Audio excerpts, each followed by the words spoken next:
Hello, I welcome you, the purposefully minded person, on this platform. Thank you for stopping by one more time. And if you are new here, you are welcome.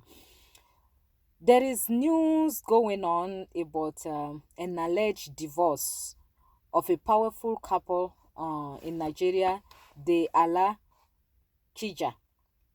So the news are going on because of the lady, Mrs. Alakija. Her name is FolorunshoAlakija. So she's known to be one of the richest women in the world and definitely one of the richest women in Nigeria. She's a businesswoman and also a minister. So it's been alleged that she and her husband are divorcing after 48 years of marriage.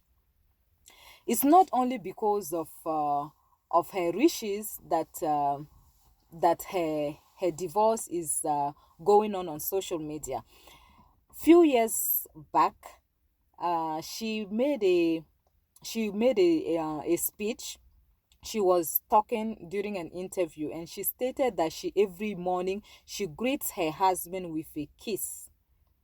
So at that time, the internet blew up. People were like, oh, other women should come and learn from her, though she's the richest woman, in Nigeria. She's submissive, she's this, she's that. Her marriage has been used as the ideal marriage, and we are learning recently that her and the husband, they are going to get a divorce.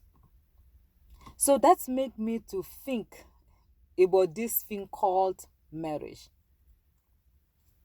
This thing called marriage, it is a mystery. It is a mystery. Every couple should add prayer. Prayer on their marriage. Marriage is very different from this theology.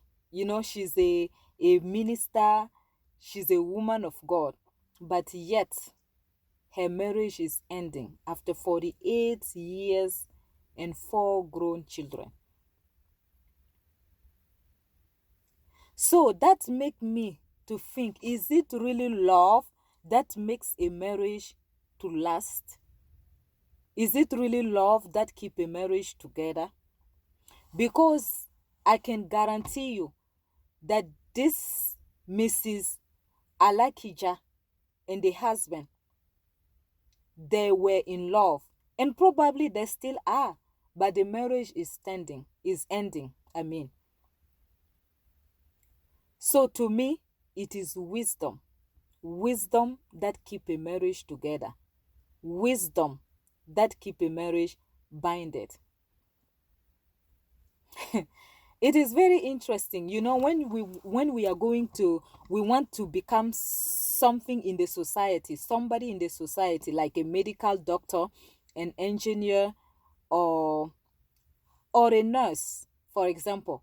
We have to go to school for whatever years, and even be tested, take a license, to get a license to be able to practice. But marriage is apparently the only thing, as of now, the only thing that they give you the license first, and they tell you go to school. Is it not an interesting thing that even for us to be able to drive a car, you have to go and get the written test, and go and get the driving test, pass those tests before you can get a driver license? But marriage, you can just go and register and go and get married, and they will give you a marriage certificate. And now the real marriage begins. So one must add wisdom. Bible says, by wisdom a house is built. By wisdom a house is built. By knowledge its chambers are filled. And by understanding it is established. We need wisdom. We need divine wisdom. We need divine knowledge. We need divine understanding to be able to have a blissful, lasting, enjoyable marriage. Because all this thing that and also it can be really, really difficult, extremely difficult for a woman that has power, authority, influence to submit herself to a husband. I'm not saying Mrs. Alakija wasn't submissive. That's not what I'm saying. All I'm saying is that when we have all these things, when a woman has all these things, power, money, fame, influence, authority, because she's a very big businesswoman, richest woman. So it can be a very challenging. It's very important for us to add prayer. Always involve God in our marriages, because marriage is for a lifetime. Marriage is for tomorrow, and we have never been in tomorrow. We have been in yesterday. We are here today, but tomorrow we never been there. But God has been there already. God has been there already, so He knows the path, He knows the challenges that we're gonna face. So it's important that we ask God for wisdom. And one more thing that I want to add: for a marriage to last and to be blissful, we have to learn to take self out of our marriage. We have to see the purpose of marriage. God, when He joined the man and the woman together, He has a higher purpose. So no matter the challenges, if we see that purpose, no matter the challenges that we may face, we will be able to overcome, because we don't see ourselves in it. We are seeing the purpose.